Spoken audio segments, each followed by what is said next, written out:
Aquele que habita no esconderijo do Altíssimo, à sombra do Onipotente, descansará. Direi do Senhor, Ele é o meu Deus, o meu refúgio, a minha fortaleza, e nele confiarei, porque aos seus anjos dará ordem a teu respeito, para te guardarem em todos os teus caminhos. Amém. Agora eu vou ler o Salmo 121, versículo 5. Olha só, o complemento aqui do Salmo 91, não é? O Senhor é quem te guarda. Entendeu? O Senhor é quem te guarda. O Senhor é a tua sombra, a tua direita. Vamos ler juntos comigo? Vamos lá? O Senhor é quem te guarda. O Senhor é a tua sombra, a tua direita. Pode fechar a Bíblia, se você quiser. Vamos lá. Esse propósito de 5 domingos nós estamos fazendo, mas é para ter resultado. É para ter resultado. Aqueles que estão realmente conosco nesse propósito, eu creio que você vai contar o seu testemunho. Agora, aquele que está fazendo por fazer, aquele que vem por vir, aquele que tratar esse propósito como um culto normal, então não vai acontecer nada na tua vida. Você vai continuar do mesmo jeito, não vai mudar nada. Mas se você quer mudança, ainda tem hoje, tem domingo que vem e mais um outro, tem 3 domingos ainda. Ainda há tempo de você se arrepender da sua moleza, da sua preguiça, e começar a orar 5 vezes por dia em casa, ler o Salmo 91, fazer jejum. Então, para que possa haver uma mudança. Quantos convidados você trouxe hoje? Começa por aí. Quantas pessoas você convidou para vir no culto hoje? Responda para você mesmo, para mim não, para você. Quantas pessoas você já convidou? Pessoas que estão sofrendo, pessoas que precisam de Deus, pessoas que precisam ouvir uma palavra, pessoas que precisam de uma oração, a sua casa, a sua família. Você tem convidado eles para vir para a igreja? Você tem incomodado eles? É o chato da casa? O crente, ele é o chato da casa. Ou você queira ou não queira, você já é o chato, porque você é crente. Então, chato por chato, então completa o chato. Então, insista com as pessoas. É melhor ser chato para trazer alguém para ir para o céu, do que ser um chato para mandar alguém para o inferno.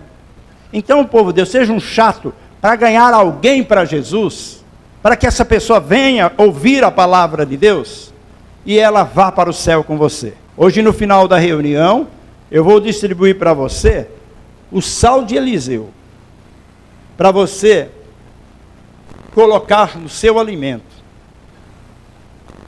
na sua salada, no seu arroz, no seu feijão. E esse sal você pode até experimentar ele, porque ele é um pouquinho diferente. Porque além de ser um sal diferente, ele é um sal já abençoado que você vai levar para a sua casa. A cada saquinho que nós estávamos colocando, era uma oração nossa, que estava subindo ao trono da graça de Deus, para que Deus pudesse solucionar o seu problema. Mas você tem que ser mais ativo na obra de Deus, mais ativo espiritualmente, tá bom? Porque quando você era do mundo, você gritava, você esperneava, você voltava para casa rouco de tanto gritar, fanatismo, aquela coisa toda. E agora vem para Jesus, parece que ficou mudo, é ou não é? Ficou tímido, ficou acanhado. O que está acontecendo? Então, irmão, vamos mudar essa situação, porque ainda tem hoje, domingo que vem, e outro domingo só. Depois eu não sei o que Deus vai fazer no mês de dezembro. Nós começamos lendo o Salmo dizendo o quê? Aquele que habita. O que é habitar? O pastor Vanil já explicou aqui, praticamente no primeiro domingo. Habitar é você ter uma morada fixa. É isso que é. Quer dizer, aquele que habita. Olha só, não é aquele que visita. A gente tem conversado muito em casa a respeito desse assunto. Por exemplo, quando você vai visitar um parente, quando a gente vai visitar o parente, Aí o parente te espera lá, você acertou para você ir lá visitá-lo. Aí é uma coisa. Ele vai te tratar com uma diferença. Mas se você for habitar lá, a coisa é outra. Entendeu? Se você for habitar lá, se você fizer da casa do seu parente uma morada fixa, bom, vai ter problema. Vai ter problema. Porque visitar é uma coisa, mas morar é outra. E aqui a palavra de Deus diz que nós habitamos no esconderijo. Então Deus tem um esconderijo. Você lendo esse salmo, você descobriu qual é o esconderijo do Altíssimo? Ou está só lendo, só falando, e não está meditando em cada palavra que você está lendo aqui, ou ouvindo do Salmo 91? Olha só, irmão. Veja bem. Nós precisamos residir no esconderijo do Altíssimo. Você tem que sair falando: Deus é a minha casa. Eu moro com Deus. Deus é a minha casa. Quem está com Deus está com tudo. É como o Salmo 91. Você vai desfrutar de tudo isso aqui. Por que acontece tanta coisa na nossa vida? Nós vamos aprender hoje. Porque de vez em quando nós saímos da sombra. Continuamos no esconderijo. Muitos continuam no esconderijo, mas saem da sombra. E quando nós saímos da sombra, a coisa aperta. Vamos dizer junto: Deus é a minha casa. Vamos falar juntos? Deus é a minha casa. Agora você fala com fé. Deus é a minha casa. Agora é para falar com autoridade, com convicção. Não, eu habito mesmo no esconderijo do Altíssimo. Vamos lá. Deus é a minha casa. Isso. Quando nós habitamos no esconderijo de Deus, nós temos aonde descansar. Aonde é? Na sombra. Na sombra do Onipotente. Nós lemos um salmo aí, o 121, que é ele que nos guarda. E ainda essa semana tinha um sol lá, um dia desse tinha um sol gostoso, e eu saí, e à minha direita estava a sombra, a minha sombra. E o Senhor fez me lembrar desse salmo. Que o Senhor é a nossa sombra, à nossa direita, e Ele está ali para nos guardar. Irmão, quem está à sombra do Onipotente, está com uma cobertura, está com uma proteção. Por que será que acontece tanta desgraça com os crentes? Porque na realidade, eles vêm para a igreja, mas para visitar a igreja. Eles não vêm para habitar na igreja. Eles não vêm para habitar. Por isso que Jesus, irmão, veio e formou a igreja. A igreja dele é a sombra dele. Que ele chamou de noiva e que um dia ele vem buscar. Filipe, um discípulo de Jesus, reconheceu que Jesus era o Messias. Teve convicção de que Jesus era o Messias. Então ele foi falar com um outro jovem chamado Natanael. O Natanael era um jovem de Deus. Não era qualquer jovem. Era um jovem de Deus. Conhecedor das Escrituras, leitor das Escrituras, um jovem que orava, um jovem que buscava a Deus, um jovem que estava em constante presença de Deus, pedindo perdão dos seus pecados. E Filipe foi chamar o Natanael. E o Natanael falou: mas quem é? Quem é esse Messias que você está falando, Filipe? Porque eles eram amigos. E Filipe disse: é Jesus. Jesus da onde? De Nazaré. E o Natanael falou o quê? De Nazaré? De Nazaré não sai coisa boa não. Sai coisa boa de Nazaré não. O Filipe, como ele já tinha conhecido Jesus, ele disse o que para Natanael? Então vem e vê. É isso que você tem que fazer com o seu convidado. Vem e vê. Vem e vê. Quem é Jesus que eu estou falando? Vem lá. Irmão, Deus vai usar uma palavra, um louvor, uma oração, e vai tocar no seu visitante. Mas você tem que fazer a sua parte. Porque Jesus disse que o Senhor, Ele quer a casa dele cheia. Ele não se agrada em ver lugares vazios. Ele quer a casa cheia. Então veja bem. O Natanael, então, veio se aproximando de Jesus. Ele veio se aproximando de Jesus, trazido por Filipe. E quando Natanael estava chegando, Jesus olhou para ele e diz o quê? Eis um homem aí, um israelita que não há o quê? Dolo. O Natanael falou assim, peraí, da onde me conheces? Da onde me conheces? E Jesus falou assim, eu te vi quando você estava debaixo da figueira. Debaixo da figueira. Na mesma hora, irmão, Natanael se ajoelhou e adorou ao Senhor. Falou, você está espantado porque eu te vi debaixo da figueira?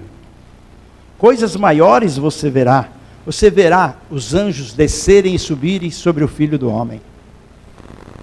Porque Jesus é a escada de Jacó, lembrem-se disso. Então, irmão, o Natanael, para ele ali, era o esconderijo do Altíssimo.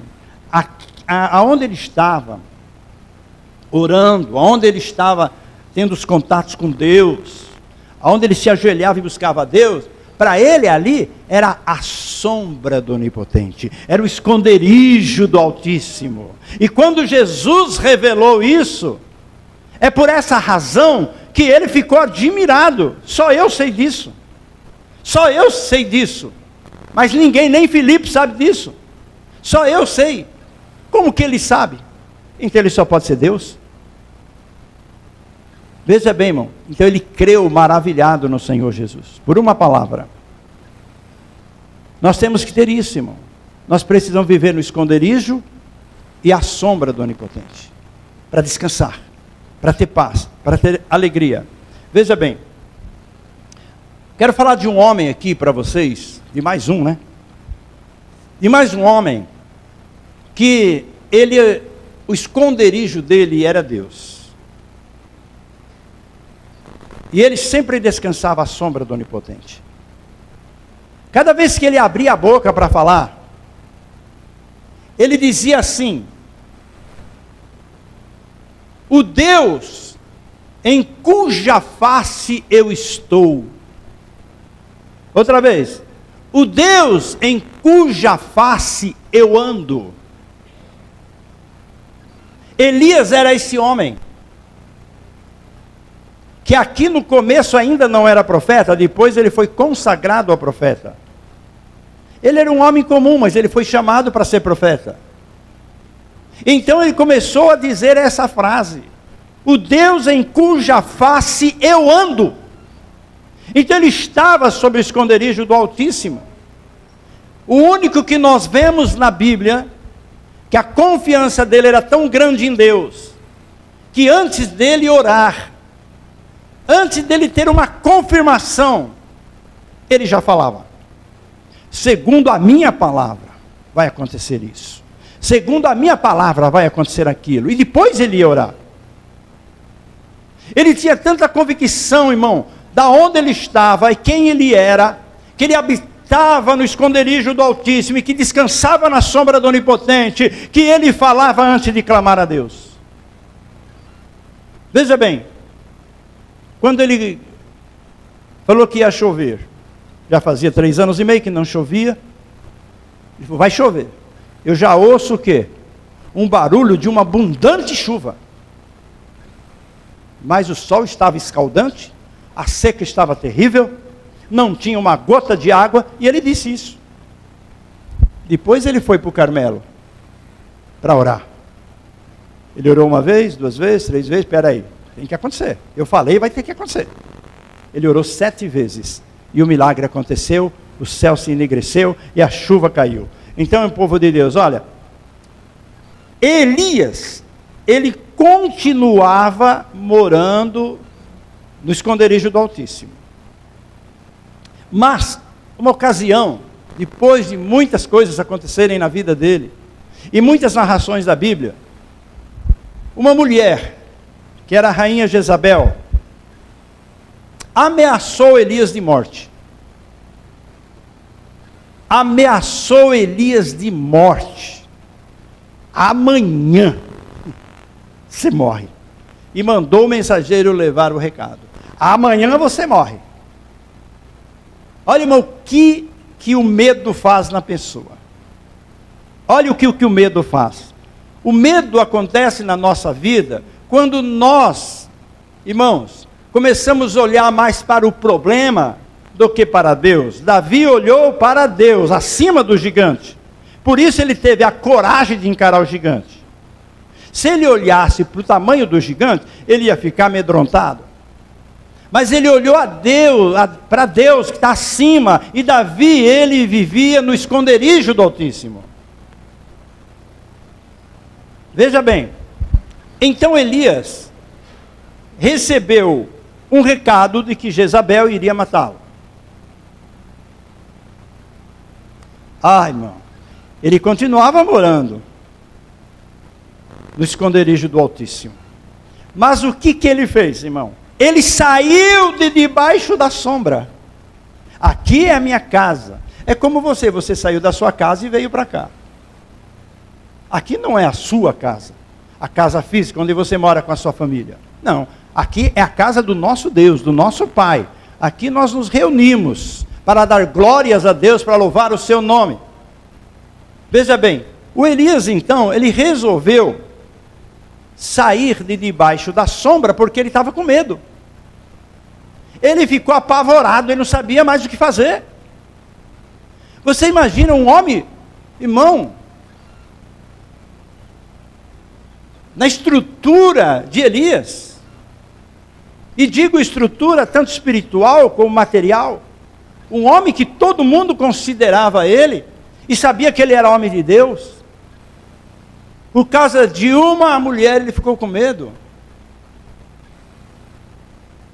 Você percebe que agora ele sai, pega o seu servo, leva para Berseba, fala, você fica aí, que aqui você não vai ter problema, que lá era Judá, e o rei Acabe era em Samaria, era outra cidade.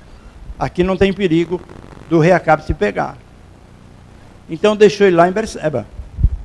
E ele, o Elias, fez o quê? Saindo de fora da sombra do Onipotente, ele começou a caminhar pelo deserto. Deserto tem sombra? Não tem sombra. Muitas vezes nós estamos assim. Nós estamos no deserto, sem sombra. E o que ele fez? Eu vou ler o texto para vocês. 1 Reis 19. Não precisa abrir não, que nós vamos por aqui. Se você quiser anotar, pode anotar. 1 Reis 19, 4. Olha só o que o Elias fez. E foi para o deserto. Saiu da sombra. E foi para o deserto andando um dia inteiro. Aí parou.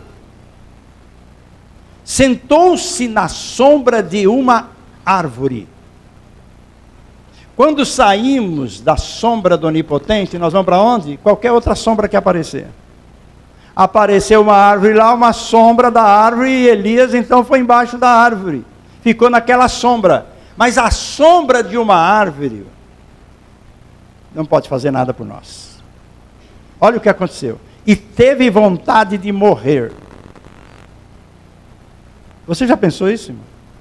Você já pensou que é isso? Ele estava tão apavorado, irmão, que é melhor morrer. Olha o que ele diz então. Ele orou a Deus, olha só. A única oração que Elias não teve resposta foi essa, viu, irmãos? Essa aqui ele não teve resposta. Então orou assim, já chega. Ó Senhor Deus, acaba agora com a minha vida. Eu sou um fracasso, como foram os meus antepassados.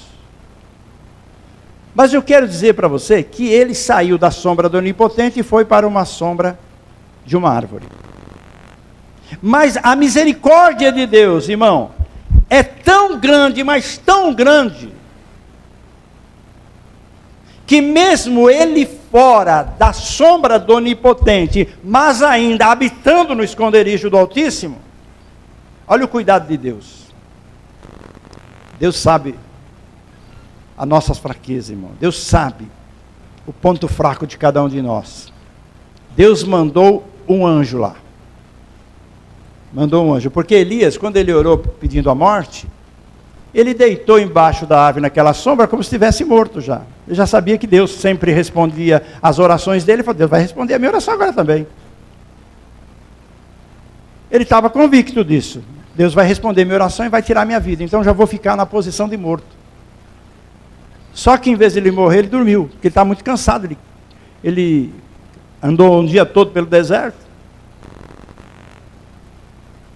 Aí ele deitou ali, ficou, dormiu.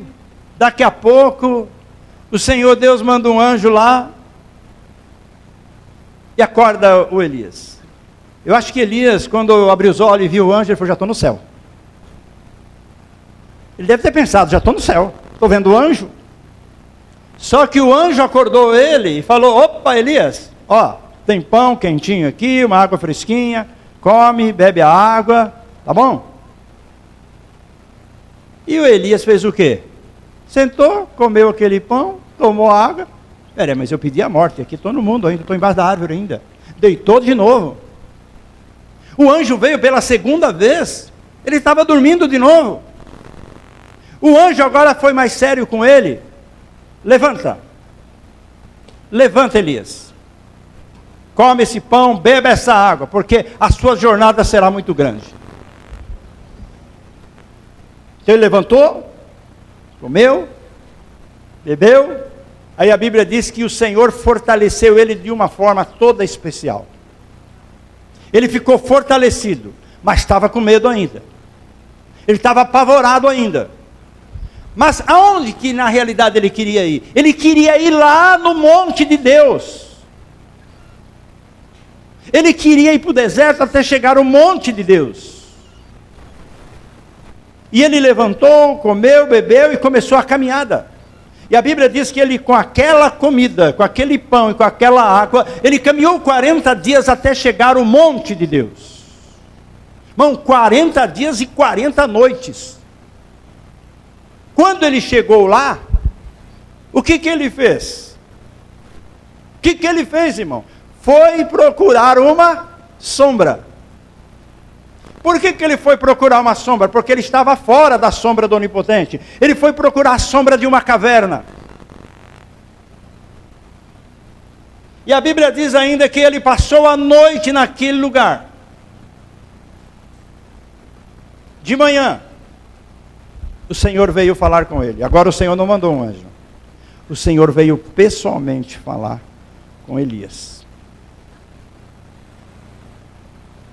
Ele lá dentro da caverna, na sombra da caverna, lá de fora o Senhor fala, Elias, o que é que você está fazendo aí? Essa pergunta não é para Elias, é para nós aqui hoje, viu? O que é que você está fazendo aí? Com esse desânimo, com essa preocupação, querendo se esconder, fazendo coisas erradas, distante de Deus. O que fazes aí? Elias então fez o quê? Quando ele foi saindo da caverna, acabou a sombra da caverna. O que ele fez? Que a Bíblia diz que ele fez. O que Elias fez? Tirou a capa e fez a sombra com a capa. E saiu lá fora. Para ver Deus falar com ele. Você está vendo quando a gente sai da sombra do Onipotente, o que acontece com a gente? A gente vai procurar um lugar para se esconder. A gente vai procurar um lugar para ter sombra, para ter refrigério, para ter paz. E Deus falou para ele, Elias, sobe no monte. Sobe lá. Sobe lá. Você não está aí? Sobe lá. Vou falar com você. E quando Elias então saiu da caverna, Deus mandou naquele lugar 3 coisas. Primeiro mandou um vento que quebrava todas as árvores. Deus estava dizendo para ele, Não adianta ficar na sombra de árvores. Não vai resolver o seu problema.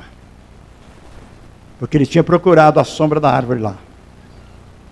Aí Deus mandou o quê? Deus mandou um terremoto que sacudiu todo aquele lugar. Não tem sombra no terremoto, Elias. Porque a Bíblia diz, veio o vento e Deus não estava no vento. Veio o terremoto e Deus não estava no terremoto. Era para mostrar para Elias que não adiantava fugir.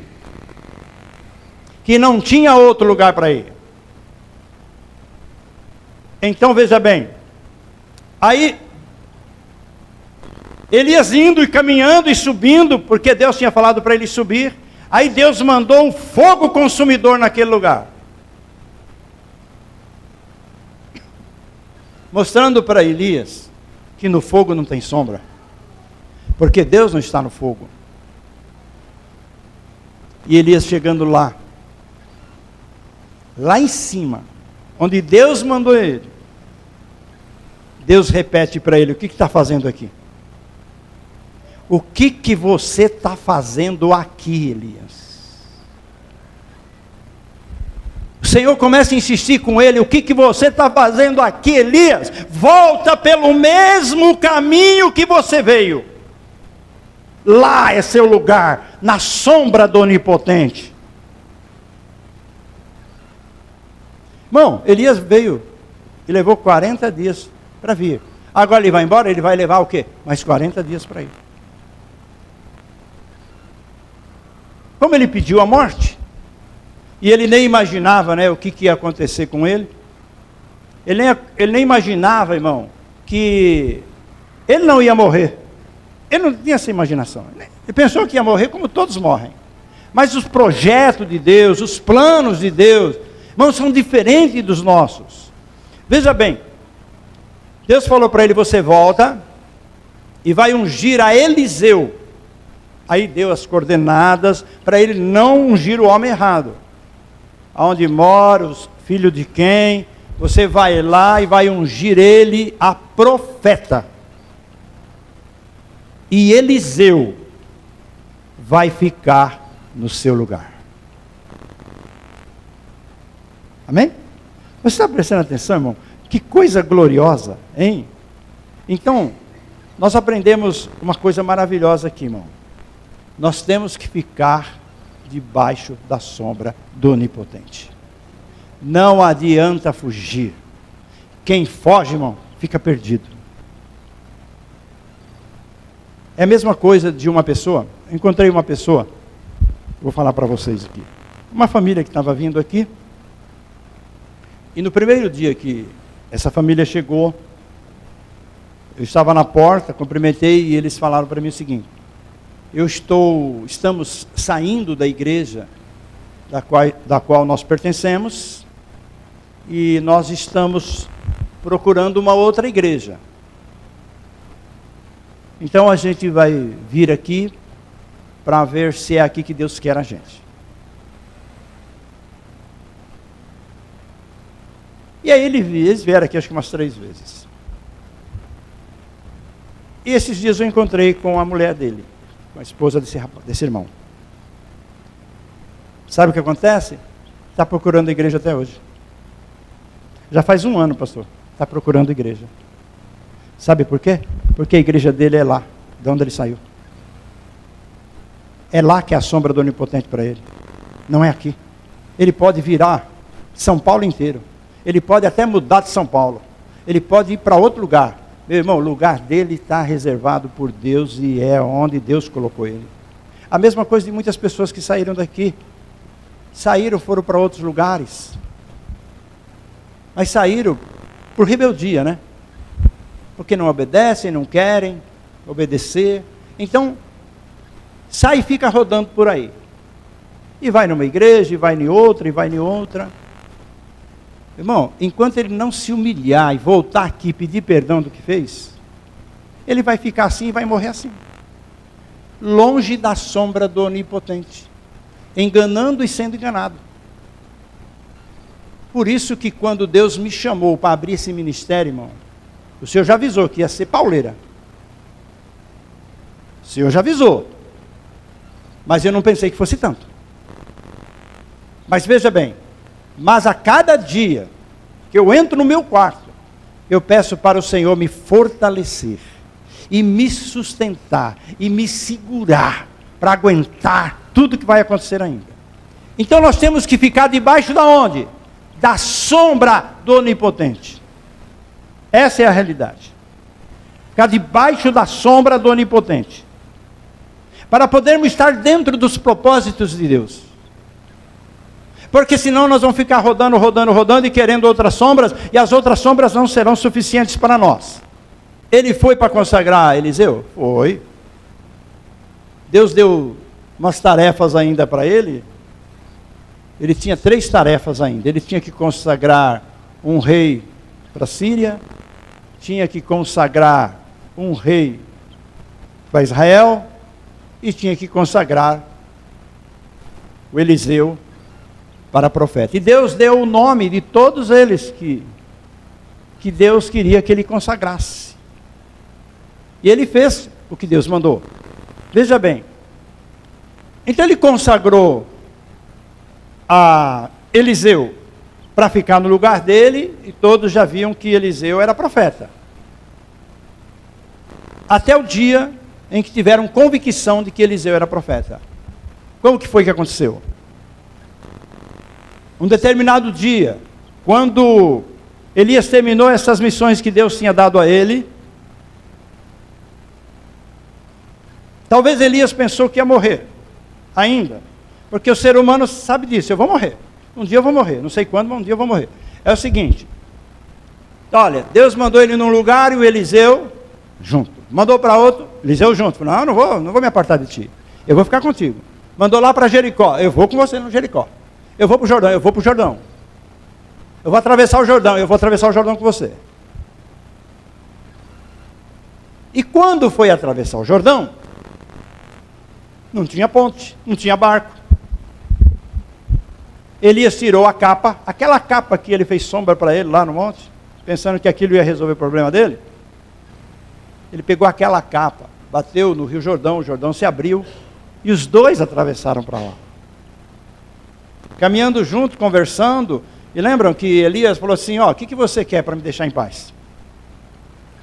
Eu preciso andar sozinho, Deus vai me levar, não sei como aqui, Deus vai me levar. Não sei se Deus vai me matar, como que Deus vai fazer? Eu não sei, mas você precisa me deixar em paz. O que você quer então? E o que Eliseu pediu? Senhor, eu quero a porção dobrada do teu espírito. É muito difícil. Se você tem R$100, como que você vai dar 200 para alguém? Se você tem R$1.000, como que você vai dar 2.000 para alguém? Não tem como. Mas Elias garantiu uma coisa. Falou, se você ver o momento em que Deus me levar, você terá o que você quer. Você imagina, né? Eu fico pensando no Eliseu. O Eliseu já não desgrudava de Elias, né? Porque não sabia o que ia acontecer. Como que ia ser? É como no dia do Pentecoste. Sabiam que ia receber poder, mas não sabia como ia acontecer. A mesma coisa aqui. Deus vai levar Elias, mas como que Deus vai levar Elias? O Eliseu se agarrou em Elias que não soltava de jeito nenhum. É tanto que Deus precisou intervir, irmão. Deus interviu separando um do outro. Porque o Eliseu não largava do Elias. E então Elias subiu num redemoinho, com uma carruagem de fogo, e o Eliseu ficou apavorado, irmão, porque ele nunca tinha visto uma coisa daquela. Então, veja bem, ele pegou a capa de Elias, porque lá no céu não precisa dessa capa, lá no céu não precisa dessa roupa, lá temos uma roupa branca, é ou não é? Brilhante, preparada por Deus. Eliseu viu quando a capa de Elias caiu, pegou a capa, falou, opa, essa capa vai ficar comigo agora. Voltou um pouco, uma caminhadinha, até onde eles tinham atravessado, no Jordão. Eliseu pegou a capa, dobrou a capa, como Elias tinha feito, bateu na água, no Jordão, e fez uma pergunta. Aonde está o Deus de Elias. E na mesma hora, o Jordão se abriu. Do outro lado do Jordão, estavam 50 alunos, 50 pessoas que frequentavam as aulas de Elias. Eles queriam ser profetas, mas primeiro precisava aprender. Então veja bem, Eliseu atravessou. Quando Eliseu acabou de atravessar, o Rio Jordão fechou de novo. E aí foi considerado, Eliseu ficou no lugar de Elias. Eliseu é profeta. Então os homens chegaram para Eliseu, sabendo que Eliseu agora era profeta, disse: olha, a nossa terra aqui é muito boa. Jericó é uma terra sem igual. É uma terra muito boa. Só que tem um problema nessa terra. As águas não prestam. A fonte da água é estéril. A terra não consegue produzir nada. Então o que Eliseu fez? Falou assim: vocês me tragam um prato novo e me tragam sal. Foram lá. O problema da gente, irmão, é que a gente começa a questionar as coisas com Deus. Os homens perguntaram para Eliseu para que era? Não. Ele pediu um prato novo, vamos lá pegar um prato novo. Ele pediu sal, vamos lá buscar o sal. Eliseu, está aqui, ó. Agora vamos comigo. Onde é a fonte da água? Aonde que é a mina? Aonde que é o manancial? De onde começa a água? Então, vamos lá. Ele foi lá e fez o quê? Pegou aquele sal que estava no prato e lançou ali na mina. E disse: a partir de hoje, estas águas vão ficar bem, vão ficar boas. E a Bíblia diz assim, lá em 2 Reis: e a partir daquele dia, até o dia de hoje, as águas ficaram boas. Meu irmão, o que o Senhor quer falar tanto com a gente nessa manhã? O Senhor, irmão, Ele quer fazer um milagre na nossa vida. Ele quer fazer, Ele quer mudar a tua história. Hoje de manhã, antes de sair de casa, eu coloquei lá: Deus quer mudar a tua história. Deus quer, Ele tem o maior interesse, irmão, em melhorar a nossa história, mudar a nossa história, começar tudo de novo, operar os milagres. Você acha que Deus quer ver você doente? Não, Deus não quer ver você doente. Por que você continua doente? Porque você é um filho rebelde. Porque o pai é do mesmo jeito. O pai é bom do mesmo jeito. O pai, irmão, quem é pai sabe. Se um filho de madrugada ficar mal, ficar doente, irmão, o pai e a mãe vai sair correndo, não vai se preocupar com os perigos da noite, vai dar um jeito, vai no hospital, vai na farmácia, vai comprar remédio, vai procurar alguém para orar, vai fazer alguma coisa, para quê, irmão? Para resolver aquela questão do seu filho. Porque qual pai, qual mãe que gosta de ver seu filho chorando porque está com dor? Que está com problema? O pai e a mãe ficam desesperados quando chega num hospital e o médico diz: olha, não tem jeito, não tem o que fazer. O pai e a mãe vai gostar? Não, pelo contrário. Desespero toma conta. O que nós fazemos como pessoa de Deus? Vamos buscar a Deus. Para Deus solucionar o nosso problema, porque a nossa esperança está nele. Então por isso que nós precisamos habitar no esconderijo do Altíssimo e viver à sombra do Onipotente. Para que na hora do sufoco, na hora do problema, na hora da dificuldade, você tenha quem pedir socorro. E você tenha esta confiança aqui do Salmo 91, que o Senhor vai te atender. Porque você está ali, você é servo dele. Entendeu? Vamos ficar em pé em nome de Jesus.